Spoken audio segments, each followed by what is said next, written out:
제가 오늘 제목을 바다 속의 은둔자 잠수함 이렇게 설정을 했습니다. 여러분이 아시는 바와 같이 은둔이란 건 뭘까요? 여러분 눈에 보이지도 않고 뭐 전화기나 이런 걸 통해서 연락도 없고 꽁꽁 숨은 걸 말하죠. 그래서 바다의 잠수함은 은둔자라는 표현이 가장 적절한 게 아닌가라는 생각이 들고요. 다른 데 들키지 않고 꽁꽁 숨어 있어야 됩니다. 여러분 친구들 중에 같이 친하게 놀다가 방학 때 갑자기 일주일, 2주일 연락이 안 되고 뭐 보지도 못하고 이러면 뭐라 그럽니까? 걔 잠수 탔다 이러죠. 마찬가지입니다. 이 잠수함이란 용어에서 걔가 모든 끊고 숨어 있다 이런 뜻으로 말씀드릴 수 있겠습니다. 자, 그러면 잠수함이 어떤 것인가라고 정의를 해보면 수중 항해가 가능한 물속으로 다녀주셔야 된다는 뜻입니다. 그리고 비교적 큰 함정입니다. 군용의 목적이란 거죠. 그래서 잠수함이란 수중 항해가 가능한 비교적 큰 함정이라는 걸 머리에 염두 두시고 그 그림의 왼쪽이나 오른쪽에 있는 것들이 다 굉장히 큰 원자력 잠수함들입니다. 선원들이 잠수함이 물 위에 올라와 있을 때 밖에 갑판에 나와 있는 모습이 보이죠. 이런 경우는 굉장히 보기 드문 경우고 보시는 바와 같이 왼쪽 그림은 육지 옆에 있습니다. 그래서 이 잠수함이 항구로 돌아오거나 나갈 경우에 잠시 올라왔을 경우 이렇게 모습을 볼 수 있습니다. 잠수정이란 무엇인가라고 말씀드리면 크기가 작은 소형 잠수함, 즉 군용으로도 쓰일 수 있지만 대부분이 민간용 잠수정으로 많이 이해를 합니다. 그래서 이 잠수정이란 크게 두 가지로 나눌 수 있는데요. 왼쪽에 보는 그림과 같이 유인 잠수정이 있습니다. 유인 잠수정은 사람이 승선해서 물속으로 들어가는 거죠. 이 유인 잠수정 250m짜리는 저희 연구소가 1980년도 후반에 프랑스와 기술 협력을 해서 실제 만들었고 탐사에 이용되었던 유인 잠수정입니다. 지금은 오래됐기 때문에 실제 사용하지 있지는 않고 부산의 해양박물관에 전시되어 있습니다. 혹시 부산에 가실 일이 있으면 구경하시기 바랍니다. 그리고 가운데 있는 게 무인 잠수정인데요. 말 그대로 사람이 타지 않는 겁니다. 그럼 사람이 타지 않는데 어떻게 물속을 다닐까? 그림 오른쪽 밑으로 보면 파란 선이 잠수정에 연결되어 있습니다. 이 선을 통해서 잠수정이 움직일 수 있는 전기를 공급하고 그쪽에 들어있는 통신망을 통해서 여러분들이 게임하듯이 위에서 조이스틱으로 움직여서 잠수정이 아래로 위로 좌로 우로 다 움직일 수 있게 하고 또 이런 대부분의 무인 잠수정들은 물속에 들어가서 유물을 탐색을 하거나 동식물을 채취를 하거나 이런 걸 할 수 있게 됩니다. 따라서 그 잠수정 앞뒤에는 로봇팔도 붙어 있고 카메라도 붙어 있고 다 그렇습니다. 최근에는 또 수중 로봇이라는 말도 많이 쓰여지는데요. 오른쪽에 있는 그림이 저희 연구소가 만들었던 크랩스트라는 수중 로봇입니다.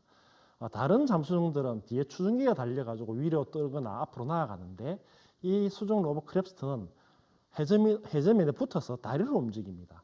왜 이렇게 만들었을까요? 해저에는 굉장히 빠른 조류가 많습니다. 그럴 경우에 프로펠러를 돌려가지고는 그 조류를 이겨내지 못하는 경우가 많이 생기기 때문에 바닥에 바싹 붙어서 조류의 저항을 이겨낼 수 있도록 만드는 게 수중 로봇입니다. 크랩스터고요. 먼저 잠수함의 원리를 한번 살펴보겠습니다. 학생 여러분들 아르키메데스 원리 다 배우셨죠? 만화에 보면 유레카 하고 이제 아르키메데스가 빨갛고 튀어나오는 그림들이 많이 있습니다. 그게 무슨 의미인가 그러면 어떤 물체가 물속에 잠기게 되면 물속에 잠기면서 물을 밀어낸 부피만큼 그 무게가 똑같다는 겁니다. 그게 이제 평형을 유지한다 그러는데 그래서 왼쪽 그림에 보시면 일반 수상 선박입니다. 배의 무게와 배가 물속에 잠겨서 받는 부력, 잠겨있는 부피의 부력만큼 똑같을 경우에는 물속에 그대로 떠가 있습니다. 이게 일반적인 배의 원리고요. 오른쪽 그림은 잠수함입니다. 여러분들이 그림이 좀 이상하다 생각할지 모르겠는데 길다란 잠수함을 가운데로 동강 잘라서 그 단면을 딱 보고 있는 겁니다. 이렇게 이해를 하시고 오른쪽 그림의 위쪽 부분이 맨 왼쪽에 보면 안쪽에 뭐 통 같은 게 두 개 들어있고 그 바깥쪽에 또 나비 날개 모양으로 파란색 선이 있고 그 안에 파란색이 들어있죠. 그 파란 게 물입니다. 잠수함이 물속에 잠수했을 때는 그 옆에 있는 물탱크에다가 물을 채워서 밀도를 1대1로 맞춰서 딱 잠수를 하게 되고 잠수함이 올라와야 될 필요가 있을 때는 그 윗그림의 가운데 보면 압축 공기를 잠수함이 가지고 있다가 압축 공기를 뿜어내면 그 힘에 의해서 물이 밀려나갑니다. 그러면 잠수함의 무게가 가벼워져서 오른쪽 위로 쭉 떠오르게 되죠. 그래서 잠수함이 압축 공기가 없으면 부상을 못하게 됩니다. 결과적으로 빨리 부상을 못하죠. 물론 다른 기능을 사용해서 올릴 수 있겠지만 기본적으로 물을 넣었다 뺐다 한다. 그 다음에 오른쪽 밑에 그림을 보면 잠수함이 위에 쭉 있다가 물속에 들어갈 필요가 있을 때는 오른쪽 양쪽 날개에 있는 빈 공간에 밸브를 엽니다. 그럼 물이 들어오겠죠. 그러면 잠수함의 무게가 자꾸 증가하게 됩니다. 그렇게 쭉 하다 보면 물속에 물이 다 차게 되면 수중으로 잠수가 이루어지게 됩니다. 그래서 그 가운데 하얀 부분은 굉장히 압력이 높아도 버틸 수 있는 설계를 하게 되고요. 그 바깥쪽에 선 두 개는 압력이 그리 높지 않습니다. 물이 왔다 갔다 하는 부분이라서. 그러면 물속에 굉장히 깊이 잠수했을 때는 압력을 굉장히 많이 받지 않나요? 네, 많이 받습니다. 그래서 가운데 하얀 부분은 그 수압을 견딜 수 있도록 칠판의 두께가 강도가 설정되어 있고 그 밖에 있는 선들은 안에 물이 들어와 있기 때문에 물은 안이나 밖이나 똑같은 환경에서는 똑같은 압력을 받습니다. 따라서 칠판이 휘어지질 않죠. 그래서 이렇게 잠수함이 설계가 됩니다. 그래서 잠수함이 어떻게 물속에 깔았는지 또 부상을 하는지를 말씀을 드렸고, 잠수함은 옛날에 그리스에 있는 아리스토텔레스가 종 모양의 기구를 설계를 했다는 그런 그림에 나와 있고요. 한 1600년도에 벤 드레블이 강에서 잠수를 했다는 기록이 있고, 그 다음에 1774년도에 존 데이가 자신이 제작한 잠수처로 잠수를 했으나 불행하게도 부상을 하지 못하면 밀폐가 되어 있으면 공기가 없어서 사망했을 거고 물이 들어왔으면 아마 익살했을 겁니다. 네, 불행하게도 가장 최초의 잠수함 사고가 아닌가라는 생각을 하고요. 실제로 군용으로 쓰여진 것은 1776년에 미국이 독립전쟁을 할 당시에 영국 해군을 공격하기 위한 터틀이라는 그 잠수함을 만들었는데 실제적으로는 실패를 했습니다. 이때 진짜 이제 좀 구체적인 그런 개념이 나왔고요. 이제 여러분이 아시다시피 1차 세계대전이나 2차 세계대전 때 독일의 유보트가 엄청난 능력을 발휘하죠. 그때 실제적으로 우리가 많이 접하는 소설이나 영화로부터 실제적인 근대의 잠수함이 나타나게 됩니다. 그리고 1954년도에 미국이 해저 이멀리에 나오는 잠수함 이름하고 똑같죠. 노틸러스라고 하는 원자력 잠수함을 건조를 해서 북극 빙하 밑을 부상하지 아니하고 계속 횡단한 경력을 가지고 있습니다. 우리나라는 1992년도에 공식적으로 한국에 장보고함을 도입함으로써 근대적인 현대적인 잠수함을 가지게 됐고요. 왼쪽 그림을 보시면 잠수함의 크기를 길이로 쭉 표시해 놓은 게 있습니다. 원래 잠수함의 크기는 배수량으로 표시합니다. 물속에 완전히 들어갔을 때 물을 밀어낸 무게가 얼마냐 이렇게 표시하는데 알기 쉽도록 제가 길이로 표시를 했고요. 자료를 가져왔고 맨 위에 있는 게 러시아급이죠. 러시아 잠수함인데 200m 조금 안 됩니다. 톤수로 따지면 10,000톤이 좀 넘습니다. 반면에 쭉 밑에서 파란색을 보면 한국의 이제 잠수함급이 있는데 한 60m급이 됩니다. 그래서 보시면 그 위에 있는 큰 것들은 주로 원자력, 핵 추진 잠수함들이고 밑에 있는 잠수함들은 대부분 디젤 기관에서 움직이는 재래식 잠수함들입니다. 잠수함의 구조를 간단히 살펴보겠습니다. 이거는 이제 재래식 디젤 잠수함인데요. 오른쪽에 큰 칸이 이제 오른쪽에서 왼쪽으로 해서 두 칸이 있는데 앞에는 의뢰 발사관이 있고 그 뒤에는 주로 무장입니다. 의뢰라든지 미사일이라든지 이런 게 탑재되어 있고요. 그 가운데 중간에 솟아 올린 부분부터 그 밑에까지 조그만 부분이 거주구입니다. 여기에는 우리 승무원들이 탑재하는 침실, 식당, 화장실 그리고 잠수함을 운용하기 위한 여러 가지 장비들이 있고요. 또 그 뒤쪽으로 보면 주로 잠수함의 추진을 위한 것들입니다. 이거는 재래식 잠수함이기 때문에 원자력은 없고 발전기와 전기 모터가 볼 수 있는 걸 볼 수 있습니다. 그리고 배터리가 많이 탑재하게 되는데 그 배터리는 여기는 표시가 잘 안 됐지만 주로 잠수함 밑바닥에 많이 쫙 깔려 있습니다. 그리고 가운데 축 솟아오른 부분은 이제 세일이라고 그러는데 거기에는 잠수함이 통신을 하기 위한 통신 그리고 잠망경 그리고 디젤 잠수함이기 때문에 나중에 공기 흡입이나 디젤 엔진을 뗐을 경우에 배기가스를 다 배출해야 됩니다. 이런 센서 부분들이 그 쉘 안에 다 들어가 있습니다. 그럼 잠수함은 어떻게 움직일까요? 추진적인데 주로 전기입니다. 재래식 잠수함은. 그래서 재래식 잠수함은 원래 디젤이나 무슨 기름을 뗍니다. 기름을 떼면 그때 이제 발전기가 돌아가고 발전기에서 나오는 전기를 배터리에 저장을 합니다. 그 다음에 배터리에서 추진 모터로 전기를 주고 그 추진 모터에서 회전력이 추진기에 전달되면서 프로펠러가 돌게 되는 거죠. 그래서 이렇게 되면 물속에 이제 잠수를 할 때는 우리가 바깥 공기를 이용을 하지 못합니다. 그럴 경우에는 잠수할 때는 배터리로만 운항을 하게 되는데 이 배터리 용량이 제한되어 있기 때문에 굉장히 빠른 속도로 운항을 하면 1시간도 안 돼서 배터리가 다 소모를 하게 됩니다. 따라서 재래식 잠수함들은 굉장히 느린 속도로 천천히 물속에서 3, 4일 동안 작동을 하다가 이제 배터리가 다 소진되면 물 위로 올라와서 스노클링 합니다. 스노클링이라는 게 오른쪽 그림을 보시면 잠수함이 물 위로 조금 올라와서 아까 말씀드린 그 셰일에 있는 여러 가지 통풍구들이 올라와 있습니다. 저기에서 공기를 흡입해서 다시 발전기를 돌리고 축전하는 거죠. 이런 경우가 잠수함이 굉장히 탐지될 가능성이 높은 위험한 상황입니다. 요즘 나중에도 말씀드리겠지만 최근의 잠수함들은 저는 스노클을 잘 안 합니다. 그리고 2차 세계대전 때를 보면 옛날에는 배터리 기술이 낮았기 때문에 또한 다른 함정이나 항공기에서 잠수함을 탐지할 수 있는 기술이 발전하지 못했기 때문에 저렇게 많이 올라오곤 했습니다만 요즘은 상당히 많이 다르고요. 그래서 이러한 취약점을 이제 없애기 위해서 재래식 잠수함에다가 공기 불요 장치라는 걸 넣습니다. Air Independent Propulsion이라고 그래가지고 안에 연료 전지라든지 특수한 압축 공기를 넣는다든지 해서 안에 자체적으로 저희들이 발전기를 돌릴 수 있도록 이렇게 하고 있는데 우리나라 잠수함이 209급은 재래식 잠수함이고요. 214급은 밑에 보는 바와 같이 ARP가 탑재되어 있기 때문에 최대 약 한 3주 정도는 물속에서 작동할 수 있다. 그래서 능력이 굉장히 이제 많이 발전된 거죠. 근데 원자력 잠수함의 경우는 우리가 보통 핵 잠수함이라 하면 핵을 탑재하고 다닌다라는 핵무기를 탑재한다는 의미인데 그게 아니고 핵 발전을 이용해서 추진을 한다는 게 보통 핵 잠수함입니다. 그래 보시는 바와 같이 원자로가 이제 돌아가게 되고 원자로가 운동을 하게 되면 뜨거운 열이 발생합니다. 원자가 붕괴됨으로써 그 뜨거운 열을 이용해서 물을 끓이고 그 끓여진 물과 전기를 이용해서 전기 터빈을 돌립니다. 그 전기 터빈의 회전력을 가지고 저희들이 추진 모터를 통해서 추진기를 돌리게 되는데 최근에는 이걸 이제 발전기나 배터리에도 이런 전기를 옮기는 그런 기술도 한참 연구가 되고 있고 또 개념이 도입되고 있습니다. 따라서 원자력 발전으로 오랜 기간 수준에서 활동 가능합니다. 예를 들어서 연료를 한번 넣으면 뭐 수십 년 동안 그 연료가 바닥나지 않는 이상 다닐 수 있기 때문에 이론적으로는 식량만 무한하다 그러면 안 떠오르고 계속 다닐 수 있는 거죠. 그래서 굉장히 잠재력이 우수한 게 핵추진 잠수함입니다. 그럼 잠수함은 어떻게 물속에서 다닐까요? 보이지도 않는데 상당히 중요한 문제입니다. 보통 관성항법을 이용을 하는데 우리 보통 일반적으로 잠수함은 잠수함 전대에서 잠수함 출항할 때 어디를 몇 시에 어디까지 간다는 게 다 계획이 잡혀져 있습니다. 그렇기 때문에 그런 통신이 잘 안 되거나 이상하면 잠수함이 실종되거나 파손될 수 있는 거고요.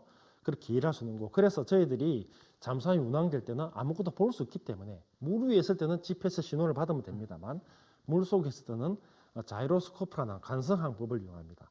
자이로스코프는 축을 굉장히 빠른 속도로 회전시키면 다른 쪽에서 외력이 들어와도 그 축이 잘 바뀌지 않습니다.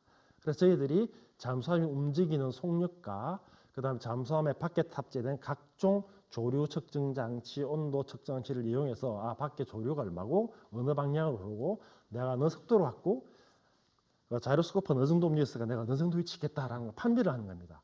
그런데 이렇게 계속해도 잠수함이 3차원 운동을 합니다. 아래, 위, 좌우, 앞뒤로 다 움직이기 때문에 자꾸 오랫동안 있으면 오차가 발생하게 돼요. 오차가 발생을 보정하려고 그러면 저희들이 물 위로 또 오르든지 아니면 통신 부위를 물속에서 올려가지고 전파를 받아서 위치를 다시 산정하게 됩니다. 자, 그런 일을 하게 되고 수중 지도도 다 가지게 되죠. 자, 왼쪽 그림이 과거 관성 항법 자체인데 굉장히 큽니다. 그리고 요즘 이게 전자화돼서 굉장히 작은 용도로 나오고 정확도가 상당히 많이 개선되고 있습니다. 그러면 이제 잠수함이 물속에서 어떻게 자세를 잡을 수 있겠나요?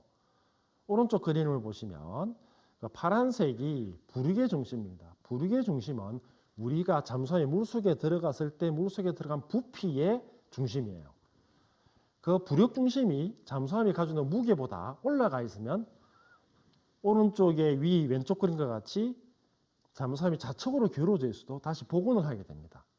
그 다음에 오른쪽 그림과 같이 잠수함이 우측으로 기울어 있어도 다시 복원을 합니다. 그런데 밑에 그림을 보면 무게중심보다 부력중심이 더 내려와 있습니다. 이럴 경우에는 잠수함이 계속 기울게 됩니다. 이런 일이 일어나지 않도록 안에의 어떤 무게 중심을 조절 잘해야 되고요. 이렇게 자꾸 기울어지면 우리가 땅에 서 있는 게 아니고 45도로 기울어지니까 잠수함이 작동을 잘 안 하겠죠. 사람도 어렵고. 그래서 이런 걸 조절할 수 있도록 여러분이 보시듯이 왼쪽에 잠수함의 단면을 나타낸 것인데 여러 가지 그림이 있습니다. 보시면 색으로 표시된 게 다 부륙 탱크고 액체류가 들어갈 수 있는 탱크들인데요. 저희들이 이 부륙 탱크에 물을 채우고 빼므로써 잠수함의 자세를 잡을 수 있습니다. 예를 들어서 저 그림의 오른쪽에 보면 의뢰 보상 탱크라고 보라색으로 되어 있고 위쪽에 보라색 표시가 있죠. 여러분이 생각을 해보십시오. 잠수함이 작전을 하다가 의뢰를 발사를 했습니다. 그럼 잠수함에 들어있는 의뢰 무게만큼 무게가 빠져나갔어요.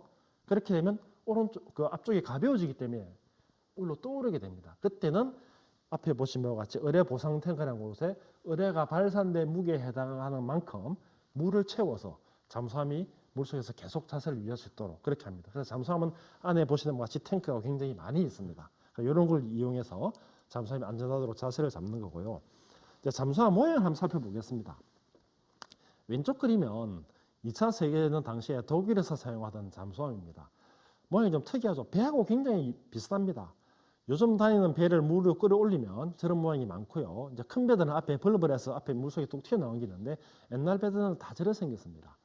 그다음 오른쪽 그림은 물방울 형태의 잠수함이라서 현대의 잠수함들입니다. 왜 이렇게 모양이 바뀌었을까요?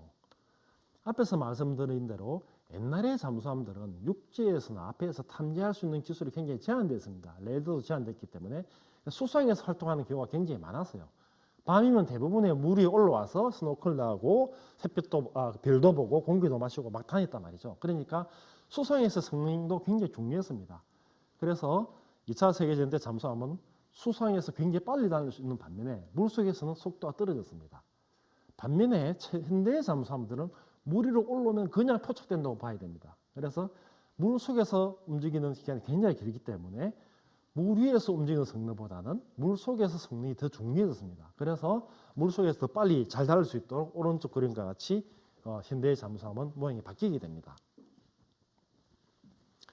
그래서 아까 앞에 설명드린 바와 같이 잠수함의 속력이 과거 디젤 잠수함은 수상에서 잘 달렸고 최근 현대 잠수함은 특히 핵 추진 잠수함은 물속에서 30나트 이상을 달립니다. 1나트는 1.8km보다 조금 더 큽니다. 그래서 30나트 같은 경우는 시속 54km 이상으로 달릴 수 있는 거죠. 굉장히 빠르게 달릴 수 있습니다. 그리고 잠수함이 얼만큼 물속으로 내려갈 수 있는 것도 굉장히 중요한데요. 물속으로 내려가게 되면 뒤에 설명드리겠지만 소리도 굉장히 작아지고 적의 공격으로부터 안전하게 됩니다. 그래서 과거 잠수함은 한 200m 정도 수심, 현대의 잠수함은 한 400m, 또 러시아 핵 잠수함은 700m까지 내려갈 수 있다고 합니다만 이게 다 각국의 잠수함 비밀이기 때문에 은밀하게 정확하게 얼마다라고는 공개되고 있지 않습니다. 자, 과거 잠수함이 200m라는 것은 여러분들이 옛날 그 2차 세계대전 잠수함 영화를 보면 위에서 구축함이 폭로로 잠수함을 공격을 합니다. 그럼 당하지 않으려고 계속 물속으로 내려가게 되죠. 그런데 그 게이지가 파란색으로 있다가 황색으로 갔다가 빨간색으로 가면 위험 심도가 되거든요. 그렇게 되면 잠시 후에 잠수함의 틈에서 물이 들어오거나 더 내려가면 볼트가 수압에 튀어나가거나 하게 됩니다.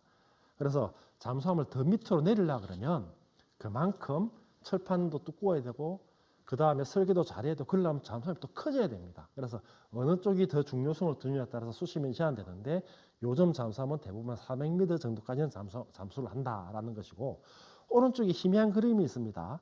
저게 미국의 동부 연안에 노폭이라는 군항이 있습니다. 잠수함이나 미국의 군함들이 정박하는 항구인데요. 제가 그 노폭에 출장을 갔다가 비행기를 타고 갈아타려고 뉴욕으로 가는 도중에 노폭 항구가 보여서 보니 잠수함이 나가고 있었습니다. 그림으로는 좀 희미한데 가운데 있는 게 잠수함이고요. 양쪽에 물 보러 있는 게 수상함입니다. 잠수함을 호위하고 나가는 거죠. 그래서 항구 밖까지 완전히 나오고 나면 호위함들은 돌아오고 잠수함은 잠수를 합니다. 그래서 저런 기회 이외에는 요즘 잠수함들은 수상 쪽으로 떠오를 가능성이 거의 없다. 대부분 물속에 있다는 것을 제가 보여드리려고 제가 직접 찍은 사진을 이게 첨부를 시켰습니다. 그리고 잠수함이 은둔자라 그랬지 않습니까? 그러면 남의 눈이 안 띄어야 됩니다. 근데 물속에서는 저희들이 레이더를 사용할 수 없습니다. 전파가 흡수되어 나가지 않기 때문에 주로 음파를 사용합니다. 음파는 공기 중에서는 340m 정도를 가게 되죠. 일반적으로. 근데 물속에서는 1초당 1,500m를 갑니다. 굉장히 빠르게 가는 거죠. 그래서 물속에서는 소리를 들어야 되는데 일단 잠수함은 숨어야 됩니다. 그럼 자기가 소리를 안 내야 되죠. 여러분들이 숨바꼭질 할 때 눈으로도 안 보여야 되지만 숨어 있다가 나무에서 큰 소리를 막 하면 술래가 금방 찾지 않습니까? 소리를 안 내야 됩니다. 그러기 위해서 가장 큰 소문이 프로펠러에서 나는 소리가 있고요. 그 다음에 그 프로펠러를 구동하기 위한 전기 모터나 기계음이 있습니다. 그리고 역시 사람 소리도 크죠. 그래서 여러분 전쟁 영화를 보면 전부 다 입 딱 다물어 그럽니다. 교전할 때는 그런 게 있고, 소리가 밖으로 안 나가게 하기 위해서 아까 말씀드린 압력 선체 안에다가 타일을 붙여서 빠져나는 소리를 흡수하게 하거나, 오른쪽에 있는 그림은 잠수함 밖에 붙어 있는 허범 타일입니다. 이걸 왜 붙여놨나 그러면 잠수함이 마지막으로 혹은 수상함이 잠수함을 공격할 때는 확인을 하고 능동 소나를 발사를 합니다. 그 얘기는 잠수함이 어디에 있나를 소리를 빡 내서 돌아오는 음량을 체크하게 되는데 그 음량이 제대로 반사 안 되도록 그 타일이 소리를 흡수하는 거예요. 그러면 잠수함을 찾고자 하는 데서 잘 못 찾게 됩니다. 그래서 그런 타일도 붙이게 되고요. 물속으로 계속 내려가게 되면 아무래도 수상해서 물속으로 보내는 전파나 이런 게 방해를 많이 받습니다. 나중에도 이제 또 추가로 설명을 드리겠지만 밑에 해양 환경이라는 게 있지 않습니까? 동해가 우리가 보면 잠수함 천국이라고 합니다. 그 이유는 수심도 깊지만 조류도 많고 온도 차가 다른 물 덩어리들이 있습니다. 이걸 수계라고 그럽니다. 근데 이런 경우에는 음파를 발사해도 수계에 따라서 다른 방향으로 이게 반향을 일어나거나 또 수심이 깊거나 밑에 지형이 굉장히 복잡하면 탐지가 굉장히 어려워집니다. 그래서 해양 환경에 따라서 잠수함이 굉장히 탐지가 어렵기 때문에 잠수함도 그런 지형을 찾아서 은밀하게 숨어 있는 겁니다. 들키지 말아야겠죠. 그럼 이제 역으로 이 숨바꼭질 하는데 찾아야 될 사람이 있지 않습니까? 어떻게 찾습니까? 말씀드린 바와 같이 음파로 찾는데 이 음파로 찾는 방법이 소나가 두 가지가 있습니다. 이제 물 속에 있는 음파를 전기적 신호로 바꾸는 게 소나고 역으로 또 전기적 신호를 줘서 음파를 발사하는 게 소나인데 그 소나가 두 가지 종류입니다. 하나는 능동 소나고 하나는 수동 소나입니다. 능동 소나는 앞에서 말씀드린 대로 자기가 소리를 내는 거예요. 그래서 반영돼서 오는 소리를 듣는 건데 소리를 내게 되니까 저도 상대방한테 위치를 알려줍니다. 나 여기 있다라고. 그래서 나중에 무기편에서 알려드리겠지만 그건 최후에서는 그거. 그 대신에 능동 소나들은 헬기나 수상함 이런 데서도 잠수함 위치를 정확히 알 필요할 때는 공격하기 위해서 씁니다. 그 반면에 수동 소나는 소리가 오는 걸 잡으려고 하는 겁니다. 그래서 잠수함 옆에 보면 많이 수동 소나가 달려 있고요. 또 그다음에 잠수함을 탐지하기 위해서 여러 가지 방법을 씁니다. 이제 왼쪽 그림을 한번 보실까요? 맨 왼쪽에 선박에서 밑에 줄을 쭉 내려가서 능동 소나를 가지고 찾는 방법. 그리고 잠수함이 있을 만한 위치에 가서 헬리콥터가 가서 소나를 물속에 쭉 내립니다. 그래서 음파를 탐지를 하는 게 있고요. 그 다음에 오른쪽에 보시면 해상 초계기라고 있죠. PC-3C라고 있는데 이게 잠수함을 잡는 비행기인데 위에서 쭉 지나가면서 물 위에다가 부위를 확 뿌립니다. 그럼 넓은 지역에 부위가 뿌려질 거고 그 부위에서 잠수함의 소리를 탐지해서 비행기 알려주는 겁니다. 이런 게 있고 그 다음에 그 외에는 물속에다가 고정된 음파기를 설치하는 방법도 있어요. 예를 들어 미국 같은 경우에는 미국의 알래스카나 베링 해협에다 러시아도 마찬가지입니다. 적의 잠수함을 탐지해서 물속에다가 고정된 수정 음파를 쫙 탐지기를 설치하고 또 특히 이제 노르웨이, 덴마크 그 해협이 굉장히 좁거든요. 러시아에서 잠수함이 나오는 구역입니다. 거기는 엄청나게 어리게 깔려 있어요. 그래서 러시아 잠수함이 지나면 다 참여할 수 있도록 그렇게 고정식으로도 많이 씁니다. 그래서 이제 문제는 소리가 그 주파수가 다 다르기 때문에 다양한 주파수 대역을 탐지할 수 있도록 여러 가지 소나를 설치를 합니다. 잠수함이 가지고 있는 소나를 한번 볼까요? 이제 오른쪽에 타스라고 되어 있는데 TAS라고 하기도 하고 TASS라고 하기도 합니다. S가 하나 더 붙으면 소나 뒤에 소나 시스템이라고 해서 S를 붙이는데 똑같은 얘기예요. 이거는 잠수함 안에다가 줄에 연결된 소나를 가지고 있습니다. 그래서 잠수함이 가면서 이 줄을 쭉 풀면 수백 미터에서 어떤 때는 몇 킬로까지 잠수함이 줄에 연결된 소나를 가지고 쭉 풀어서 천천히 달리면 아주 낮은 주파수 영역의 음파를 탐지를 할 수 있어요.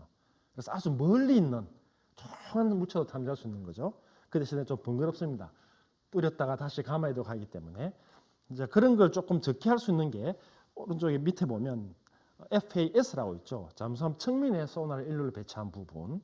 그 다음에 그 위에 그림을 보시면 여러분이 잘 보일지 모르겠지만 가운데 그 셀 오른쪽에 보면 세 개의 그림이 있습니다. 이게 세 개의 소나가 배열되어 있죠. 세 개 떨어져서 디스트리뷰티드 소나 어레이라 그랬는데 이거는 음량이 들어오는 시간차를 이용해서 위치를 하고 거리를 탐색할 수 있는 그런 소나가 되고요. 왼쪽 앞에 쭉 있는 부분이 함수 소나라고 해서 이거는 수동 소나입니다. 앞쪽에는 소나를 탐지하기 위한 거고.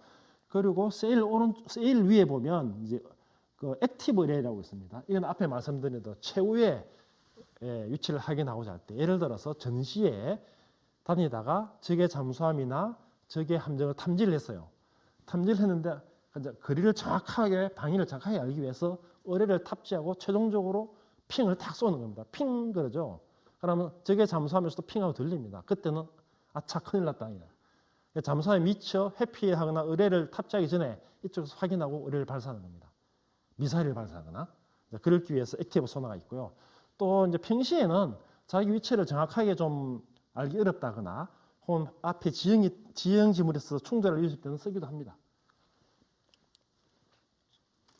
그리고 이제 잠수함의 공격 무기, 방어 무기를 살펴보도록 하겠습니다. 이제 잠수함의 가장 대표적인 공격 무기는 의뢰입니다. 왼쪽 의뢰 그림을 보시면 의뢰 발사관으로 해서 의뢰 발사관에 의뢰를 넣고 이제 의뢰를 발사하는 거죠. 이 의뢰는 잠수함을 공격할 수도 있고 수상함을 공격할 수도 있습니다. 그래서 저 의뢰관을 통해서 요즘은 의뢰뿐만 아니라 기뢰 혹은 순항 미사일도 발사를 할 수 있습니다. 저기에서 발사가 되면 순항 미사일 같은 경우에는 일정의 거리만큼 가다가 물 위로 올라서 다시 발사돼서 하늘로 날아가는 거죠. 그 다음에 큰 잠수함 같은 경우에는 우리 잠수함에 평행하게 놓여 있는 저런 그 의뢰 발사관이 아닌 수직으로 된 발사관이 있습니다. 이때는 주로 이제 대륙간 탄도미사일이라든지 큰 무기를 발사해 주는데 이 큰 무기가 길이가 길기 때문에 잠수함이 좀 커지지 않으면 수직 발사관을 설치하기가 쉽지는 않습니다. 자, 그런 거고요. 오른쪽에 이제 밑에 그림은 잠수함이 이제 의뢰반을 통해서 순항 미사일을 발사하는 장면인데요. 일정 시간 물속에 가다가 물 위로 튀어 올라서 이제 미사일로 날아가는 건데 저거는 주로 함정을 공격하기 위한 이런 것도 있고 또 최근에는 헬리콥터에서 의뢰를 발사하면 하늘에서 발사하는 거잖아요. 그럼 미사일처럼 쫙 수십 킬로 날아가다가 잠수함 위에서 낙하산을 타고 물속으로 떨어집니다. 그 다음에 낙하산을 떼고 의뢰가 자동으로 작동이 돼서 잠수함을 공격하는 거죠. 이런 의뢰도 많이 나와 있습니다. 그러니까 잠수함 방어 무기는 그렇게 별로 많이 없습니다. 가장 좋은 방법이 속력이 굉장히 빠르면 빨리 도망가는 거예요. 의뢰가 오기 전에. 그런데 핵 잠수함 같은 경우 앞에서 말했는데 30나트가 넘는다 그랬잖아요. 속력이. 의뢰도 보통 그 정도 속도가 빠릅니다. 그런데 의뢰는 기껏가야 50에서 60km. 물론 연료의 양에 따라 다르지만 가고 나면 얘가 힘이 떨어져요. 추진력이 없어서. 그래서 멀리서 탐지했다 그러면 재빨리 도망가는 방법이 있는데 그것도 예의치 않으니까 주로 하는 게 디코이를 발사하는 거예요. 이렇게 잠수함과 비슷한 소리를 내는 물체를 물속에 발사를 해서 이 물체가 잠수함보다 좀 더 큰 소리를 물속에 뱅뱅 돌면서 냅니다. 그러면 보통 의뢰들이 음량을 추적하기 때문에 요즘 그 소리를 따서 그쪽에 포커하는 거죠. 이런 잠수함 영화 보면 많이 나옵니다. 그래서 요즘 이제 의뢰도 마찬가지로 수동으로 작동하는 것도 자동으로 작동이 있는데 잠수함이 의뢰를 발사하면 광섬유를 통해서 일정 시간 동안 잠수함에서 제어를 합니다. 그리고 일정 시간이 지나면 그 제어줄을 끊고 잠수함이 독립적으로 이제 음량 센서를 이용해서 적의 함정이나 잠수함의 소문을 찾아가서 폭발하게 되는 거죠. 그럼 아군과 적군은 어떻게 구별할까요? 이게 굉장히 비밀입니다. 잠수함마다 고유의 소리 특성이 있어요. 똑같은 클래스의 잠수함이라도 소리가 다 다릅니다. 약간씩. 그래서 이게 굉장히 비밀이고요. 그래서 이제 우리가 알고 있는 음량 소리가 아닌 소리가 평시에 우리 영해에서 났어요. 그러면 우리 잠수함이 아닐 가능성이 높다. 그 다음에 저 지역에 우리 잠수함이 가 있을 시간이 아니다 지금. 그러면 잠수함이 직접 하기보다는 연락을 해서 비행기나 헬기가 그쪽으로 옵니다. 와서 확인을 하고 강제로 부상을 시키는 거죠. 부상하지 않으면 공격을 하게 되고 근데 전시회 같은 경우에는 우리 작전 영역에 우리가 모르는 음량이 들렸다. 그럼 무조건 공개합니다. 적이라고 보는 거죠. 이런 거고. 그래서 그 물속에서 잠수함에 PR을 구분하기가 쉽지 않다라는 걸 말씀드리는 거고, 이제 잠수함 생활을 좀 보여드리겠습니다. 일단 숨을 쉬려면 산소가 있어야 됩니다. 근데 좁은 공간에 산소를 오랫동안 호흡을 하면 산소가 모자라잖아요. 그러면 산소를 공급을 해줘야 됩니다. 그래서 고압 산소 탱크를 가지고 다니거나 물을 전기분해를 해서 산소를 공급하는데, 물을 전기분해 하려고 그러면 전기가 많이 들기 때문에 핵 추진 잠수함 같은 경우는 일상적으로 하고 있습니다. 그리고 이제 숨을 쉬면 이산화탄소가 나오기 때문에 이것도 이제 소다 스퀘어를 이용해서 제거를 하고요. 그다음에 숨을 쉬면 호흡에 의해서 물방울이 생깁니다. 여러분이 겨울에 차를 타고 숨을 계속 쉬면 그다음에 환기를 안 하면 앞이 부옇게 되죠. 마찬가지로 습기가 차기 때문에 습기도 제습기를 통해서 제거를 해줘야 되고요. 그다음에 물을 어떻게 먹냐? 이는 바닷물을 전기분해를 조수기를 통해서 바닷물을 가지고 일단 식수를 만듭니다. 이제 그걸 마시게 되고, 그다음에 화장실이나 샤워실은 큰 핵 잠수함 같은 경우에는 좀 여러 개 있고 시설이 좋겠지만 보통 재래식 잠수함은 2~3개밖에 없기 때문에 공용으로 쓰게 되고요. 그다음에 화장실 오물 같은 것도 저장했다가 배출을 하게 되면 그 무게만큼 다시 물을 빨아들여서 균형을 찾게 됩니다. 그래서 중요한 게 이제 침대 같은 경우도 잠수함에 10명, 30명 탄다 그러면 30개가 없어요. 기껏해야 한 20개 정도. 그래서 같이 씁니다. 워낙 구역이 좁기 때문에 왼쪽에 보는 그림과 같이 1단, 2단, 3단으로 돼 있고, 옛날에 2차 세계대전 그 영화를 보면 사람이 자는 침실에 의뢰가 막 놓여 있고 그렇죠. 그게 다 좁아서 그래요.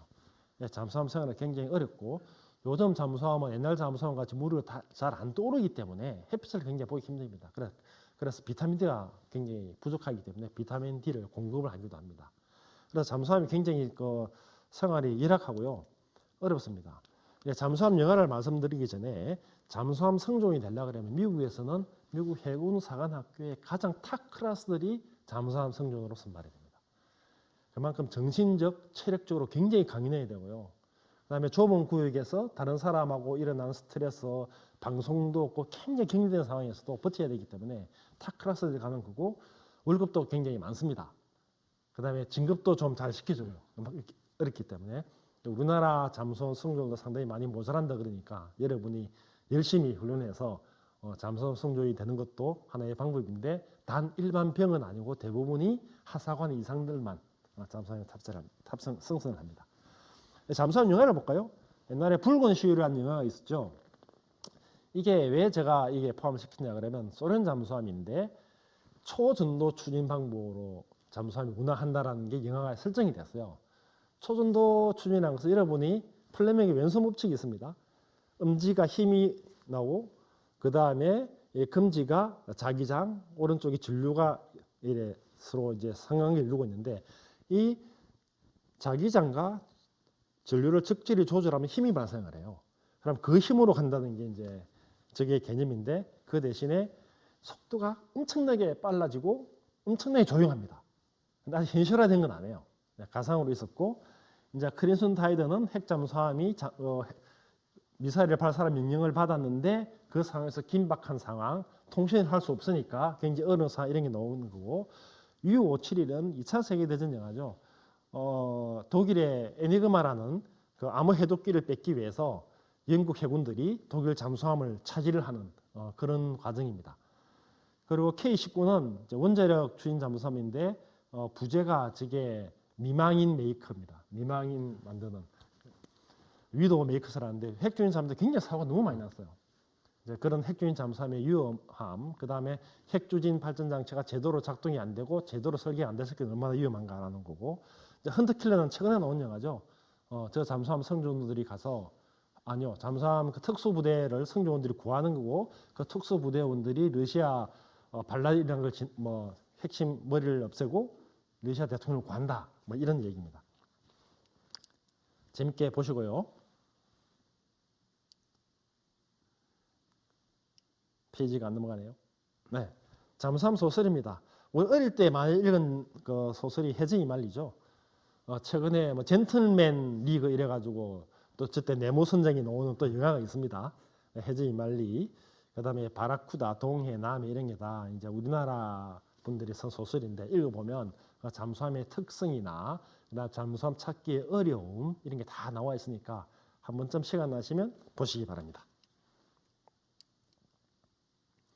그리고 잠수함은 많은 연구를 하고 있는데요. 이게 다 비밀이라서 일반적으로 다 말씀드릴 수는 없고, 이제 왼쪽 그림이 해류가 흐를 때 옆방향에 설 때 잠수함이 추진할 때 물 움직임이 어떻게 나타나는가라는 것을 이제 컴퓨터를 이용해서 가시화한 거고, 가운데 그림은 마찬가지로 잠수함 옆에서 나오는 그 여러 가지 물질들이 어떻게 움직이는가.